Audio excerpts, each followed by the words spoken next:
was pretty overwhelming. I didn't know it was a shipwreck at first. I just was like, this could be part of the wharf. I have no idea. Our story starts on the lower Cape Fear River, south of Wilmington. Archaeology students measuring the remains of an abandoned colonial wharf literally hit the historic jackpot. And then I stumbled upon just pieces of wood sticking out of the sediment, and there was planking, so the surface, and I told someone that, hey, there's some weird wood kind of stuff down here. Sometimes big discoveries just happen by luck. The skill lies in recognizing not only what happened, but what it means. It's kind of emotional, I'm not gonna lie. I don't think I've told anyone else, but I did cry in the woods a little bit when I was walking back by myself. Just realizing that if I didn't stumble upon that last year, it would have been gone, and we would have never came back, and then we would have never found all these other wrecks eroding. Tests of the wood showed the timbers were made of Mexican cypress. That's significant and an important clue to solving a mystery of history. This stretch of the lower Cape Fear was the location of Brunswick Town, a British port in colonial America. History shows in September 1748, toward the end of King George's War, a Spanish privateer ship called the La Fortuna attacked the port. Privateers were individuals hired by governments to attack an enemy. The privateer could keep part of whatever loot or bounty was captured. The La Fortuna was sunk during the week-long Spanish occupation. This incident was a major development in early, colonial North Carolina. A Spanish ship to come up and attack Brunswick Town, and then to eventually be sunk and sort of lost to time. It's been looked for since the 1960s. People have been interested in trying to find the site. So I would say that La Fortuna is probably one of the sort of holy grail sites of what happened to it. The idea that what we are looking at could represent the remains of La Fortuna are really exciting. I think something on board her blew up, a barrel of powder that was on the deck, and it caused a catastrophic fire in the rigging. And that's what does in Fortuna. And in a way, it's also tragic, because the only reason we think that no one was ever able to find it before is because it's been buried under a marsh that is now rapidly eroding.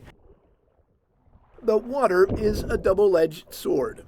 Over time, it created the marsh that preserved the remnants of Brunswick Town, but now erosion, caused by climate change-fueled sea level rise and stronger storms, is exposing what remains of the colonial period.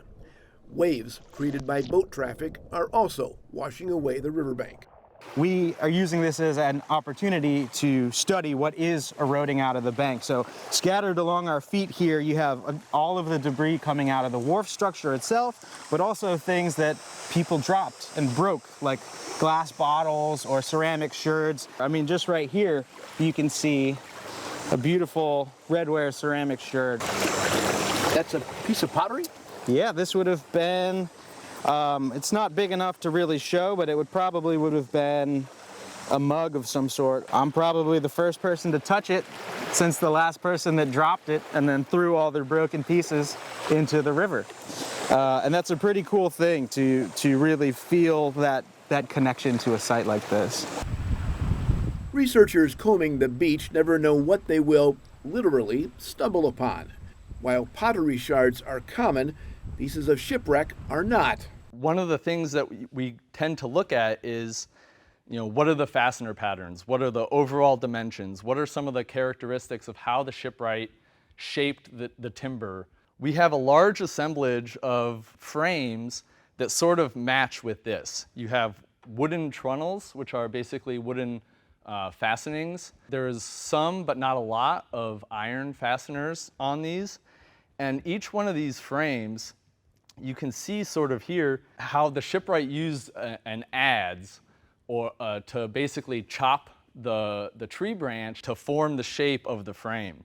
Researchers recovered 63 pieces of timber from the waterfront. So this would have been under the ship, and the planking would have gone so you would have had outside planking basically running perpendicular to this, And then these trunnels would be fastened to that, and that would be the outer hull planking, or the outer skin of the ship. And then on the inside, this would have been also planked, and we call that the ceiling planking, even though it's basically the bottom inside of the ship's hold. And maybe this is just my imagination, but I'm just picturing this and somebody, some shipwright, correct? Just pounding Yep. away to drive that in. Yep. So Wow. you would use basically a hand auger to sort of bore out a hole, and then you'd use a mallet and shape the wooden dowel. Early analysis shows the artifacts are from 4 different shipwrecks, but the majority of the pieces appear to be from the La Fortuna, and each piece has its own unique story to tell. And you can see here that you have the carved Roman numerals 9, essentially. That is indicative of maybe the 9th frame of whatever component this came from, whether that's part of the actual ribs of the ship or part of like a stern structure like the transom. I'm just looking at this. Is this tongue and groove? I mean, somebody, Yep. another piece of wood went right in here. Yep. So and so another plank would have slotted in there, and then this probably went into another wall of some sort. I'm holding something that someone worked on a couple hundred years ago. That is so cool. Yep. I mean, look at the craftsmanship. I mean, that, it's a ship, but still, look at. Yeah. I mean, worked hard on that. they would take a lot of time and care into making this these vessels, to the best of their ability. The shipwreck artifacts are being analyzed at the Conservation Lab for the North Carolina Office of State Archaeology at East Carolina University. The segments are also beginning the slow, several-stage process of desalinization and preservation.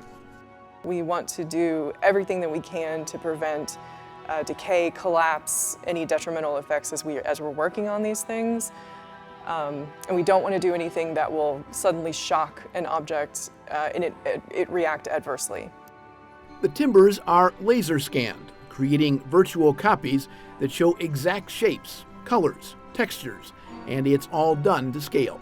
We can have a full 3D digital reproduction of this original timber that then we can minimize our impact in just handling this and manipulate the pieces of the shipwreck virtually to try to reassemble the site as it would have been. Think giant historical puzzle. When you have a virtual copy of it, you can spin it in full 3 dimensions and manipulate it which way or another, and that's how really we're going to match these fastener patterns to the planking that we see on the hull and piece the puzzle back together. Smaller artifacts, like this broken punch bowl, provide context and add to the tapestry of the 18th century waterfront that archaeologists are creating. And then when it came back to the lab and was conserved, it ends up saying the other bowl and then. And that's a traditional 18th century English custom of drinking rum punch out of a bowl. So it was like passing the rum punch bottle or bowl around, having another sip, and it's sort of that one more before we hit the road kind of custom or activity. When we're talking about seeing different cultural origins of these types of artifacts on shipwreck sites, that can certainly be an indication of the origin of the ship. But also, something to think about is that during colonial times, there are all different kinds of trade networks and all different kinds of people sort of living together at different spaces. So things could have been imported from anywhere.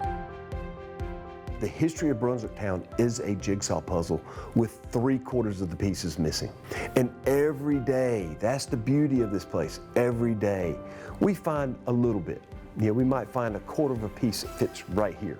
On the one hand, we are excited because with the erosion of the marsh, this whole 18th century landscape is just coming to life for us.